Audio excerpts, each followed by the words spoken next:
உலகை உலுக்கிய சுனாமி வரப்போவதை முன்கூட்டியே கணித்துச் சொன்னவர். உலகத்தை அலறவிட்ட கொரோனா வரப்போவதை சுவாமிஜி 9 வருடங்களுக்கு முன்பே தெரிவித்தார். கலியுகத்தை காக்க வந்த கல்கி மகான்.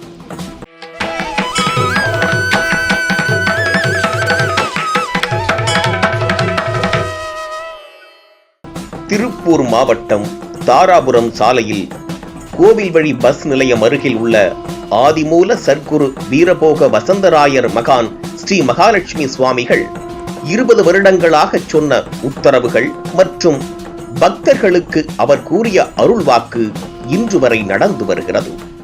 பக்தகோடி பெருமக்கள் அனைவருக்கும் அருள்மிகு மகாலட்சுமியுடைய அருளும் கல்கி மகான் ஸ்ரீ மகாலட்சுமி சுவாமியுடைய ஆசீர்வாதம் உலகெங்கும் கிடைக்கட்டும் என்று சொல்லி ஆசீர்வதிக்கின்றேன். அதாவது ஆள்கொள்ளி நோய் உலகை மிரட்டும் அப்படின்னு சொல்லியிருந்தேன் 2010. அதே மாதிரி ஆள்கொள்ளி நோய் வந்து இப்போ கொரோனான்னு சொல்லி அறிவிச்சது கவர்மெண்ட்டு. 2003ஆம் ஆண்டு சுனாமி 2004 கடைசியில் வரும்னு சொன்னேன். டிசம்பர் மாதம் 26ஆம் தேதி சுனாமி அடித்தது உலகத்துக்கே தெரியும். சுனாமி எப்படி வரும் என்றால் எப்படி சொல்லியிருந்தேன்னு கேட்டால் சென்னையில் தான் அறிவிச்சது. 2003 சொல்லும்போது மார்ச் மாதம் இந்தியாவின் வடகிழக்கு அயல் தேசத்தில் பூமி விளக்கும், பூமிக்குள்ளிருந்து நெருப்பு வரும். நெருப்பு வந்த உடனே தண்ணி உள்ளே போகும், சீற்றமாகும், கடல் கொந்தளிக்கும், மக்கள் நிறையா கொத்து கொத்தாக இழுத்துட்டு போயிடும், மக்கள் பிணமாக கிடப்பார்கள். கோடி கோடி என்று அலைந்து கொண்டிருக்கின்ற உலகத்தில் கோடி போடுவதற்கு ஆள் இருக்க மாட்டார்கள் என்று அறிவித்திருந்தேன். அது நடந்தது. உலகை உலுக்கிய சுனாமி வரப்போவதை 2004 டிசம்பர் மாதம் 12ஆம் தேதி கொடைக்கானலில் நடந்த பத்திரிகையாளர் சந்திப்பில் அறிவித்தார். அவர் சொன்னது போலவே 26ஆம் தேதி டிசம்பர் மாதம் 2004 சுனாமி பேரழிவு நடந்தது. அதேபோல் 2019 உலகத்தை அதிர வைத்த கொரோனா வரப்போவதை சுவாமிஜி அவர்கள் 9 வருடங்களுக்கு முன்பு 2010 செப்டம்பர் மாதம் ஒரு மாத நாளிதழ் பத்திரிகையில் அறிவித்திருந்தார். விஞ்ஞானத்தாலும் டாக்டர்களாலும் கண்டுபிடிக்க முடியாத ஆட்கொள்ளி நோய்கள் வரப்போகிறது என்று அப்போதே அவர் சொல்லிவிட்டார். உலகத்தில் என்னென்ன பிரளயங்கள் நடந்து முடிந்ததையெல்லாம் நான் 32 ஆண்டுகளுக்கு முன்னே அறிவித்ததுதான் இன்று வரை நடந்து கொண்டிருக்கிறது இந்த உலகத்தில். இன்று விஞ்ஞானம் சொல்கிறது எத்தனையோ உங்களுக்கு தெரியும், நான் சொல்ல விரும்பலை. காலப்போக்கில் மக்கள் இனம் கண்டு கொள்வார்கள், தெரிய போகிறது சீக்கிரம். எத்தனையோ போலிகள் நிறைந்த உலகம் இது. அந்த உலகத்தில் ஒரு உண்மையை வேறாக இருந்து காட்டணும்னு சொன்னால், கண்ணுக்கு இருக்கிற அதாவது மரம் என்பது வேறு, விதை விட்டால் வேறு, அந்த வேர் முளைத்து மரமாகி விருட்சகமாக நிற்கிறது மட்டும்தான் கண்ணுக்கு தெரியுமே தவிர பலன் கொடுக்கக்கூடிய அந்த மூலமாகிய வேர் கண்ணுக்கு தெரியாது. அதனால சூரியன் நேச்சராக இயற்கையாக இருக்குது, அதை வணங்குவது நிறைய மக்கள் குறைவு. கவர்ச்சிக்கு மயங்கி கொண்டு மாயை என்ற மயக்கத்தில் மயங்கி திரிகின்ற மனிதர்களை வைத்து ஒன்றும் செய்ய முடியாது. குருடும் சேர்ந்து குருட்டாட்டமாடி குழி விழுந்தவாறே அப்படின்னு திருமூலர் சொல்லியிருக்கார் ஒரு பாடல்ல. இருக்கிற குருநாதன் குருடன், போகிற மக்களும் குருடன். ஒரு குருடனுக்கு ஒரு குருடன் வழிகாட்ட முடியுமா என்று பார்த்தால் ரொம்ப சிரமம். என்னமோ அபிலாசையில் மக்கள் போய் மாயை திரையில் மயங்கி கிடக்கிறாங்க. அதை நம்ம ஒன்றும் செய்ய முடியாது. கலியுகத்தில் யாரும் திருத்த முடியாது, திருந்தவும் மாட்டாங்க. ஆனால் என்னுடைய பணியை, இறை அருள் பணியை நிறைவோடு செய்து கொண்டிருக்கின்றேன், ஆசீர்வாதம் வழங்கிக் கொண்டிருக்கின்றேன். அது மட்டுமல்லாமல் நடக்கப் போகும் பேரழிவுகள் அத்தனையும் நடந்தேறி வருவதை கண்கூடாக பார்க்க முடிகிறது. உலகத்தில் அரசு, அரசியல், நிகழ்ந்து கொண்டிருக்கின்ற ஆன்மீகம், இதுகளுக்கெல்லாம் திடீரென்று தொந்தரவுகள் ஏற்படும், அழிவுகள் ஏற்படும், நிறையா மரணங்கள் நிகழும்.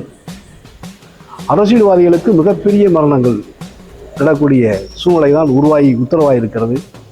நான் சொல்ல, அன்னையினுடைய அருள் உள்ளே உதிக்கின்றது. நான் சொல்கின்றேன்.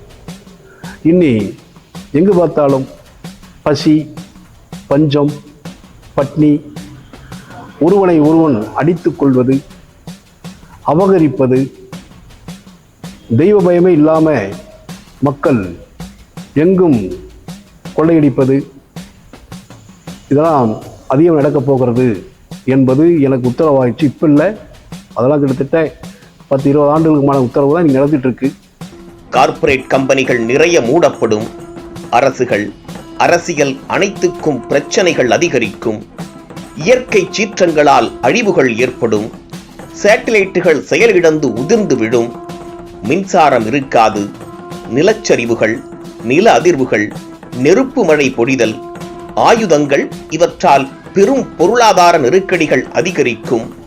இவைகளால் பொதுமக்களுக்கு மிகப்பெரிய பேரழிவுகள் நடைபெற உள்ளது. மக்கள் சுய கட்டுப்பாடு இல்லாமல் திண்டாடுவார்கள், ஒருவரை ஒருவர் அடித்துக் கொள்வார்கள். இந்த பிரச்சனைகள் உலகம் முழுவதும் நடைபெறும். இந்த உலகம் நீரால் சூழ்ந்து அழிவதற்கு நிறைய சாத்தியக்கூறுகள் இருக்கின்றன.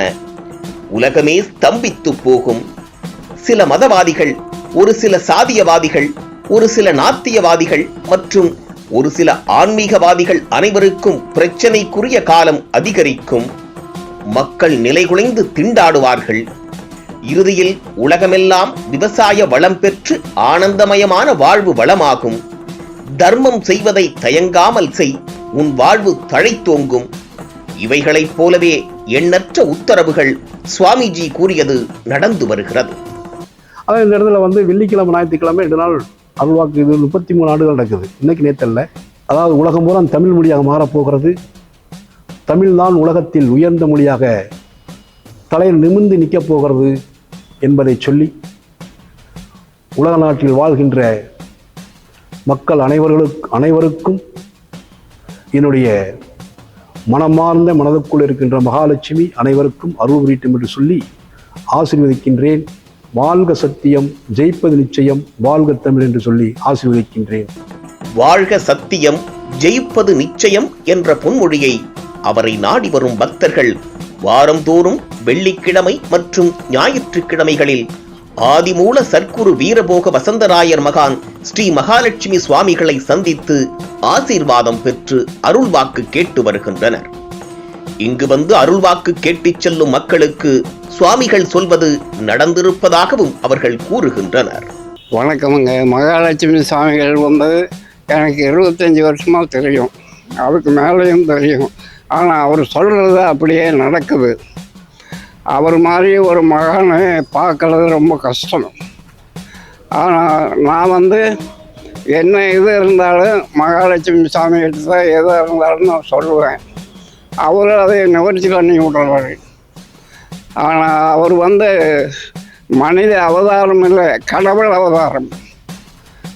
இதனை பொறுத்த வரைக்கும் அவர் கடவுள் அவதாரமாக இருக்கிறார் என்பதை நான் மிகவும் அன்புடனும் பண்புடனும் நான் தெரிவித்துக் கொள்கிறேன்.